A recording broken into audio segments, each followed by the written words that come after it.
Good evening বন্ধুরা। আমি আজকে আমাদের গ্রামের শ্যামের মন্দিরে এসেছি। পুজো দিতে এসেছি।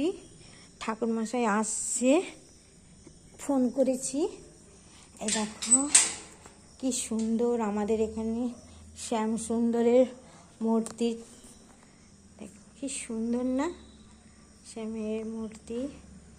দেখো এই যে আমি অলরেডি ধূপ আর বাতি এখানে দিয়েই দিয়েছি। হ্যাঁ, দিয়ে বাইরে বসে অপেক্ষা করছিলাম, তারপরে মনে করলাম যে একটু ভিডিও করে নিই।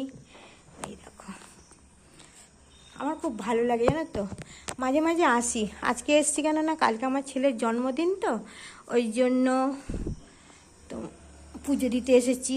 এই দেখো মন্দির, মন্দিরের বাইরেটা। হ্যাঁ,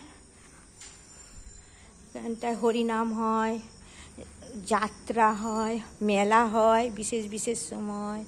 এখানে আধার লিঙ্ক করা হচ্ছে।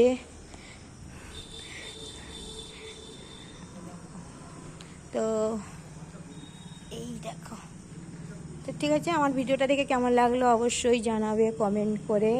এটা অনেক পুরনো মন্দির জানো তো, এগুলো নতুন করে করা হয়েছে। এগুলো অন্ধকার তো দেখানো যাচ্ছে না। এখানে সব কৃষ্ণের জন্মের সব জিনিসগুলো মানে ওই মাথায় করে নিয়ে যাচ্ছে নন্দরাজের বাড়িতে, বসুদেব, সেই সবগুলো আছে। এগুলো নতুনভাবে তৈরি হয়েছে আবার, কিন্তু এটা অনেক পুরনো। এটাকে এখানে একটা কি বসে আছে, ঘুঘু পাখি। ঠিক আছে, টাটা, ভালো থেকো। ঠাকুরমশাই চলে এসেছে। এই দেখো ঠাকুরমশাই ঢুকছে, টাটা।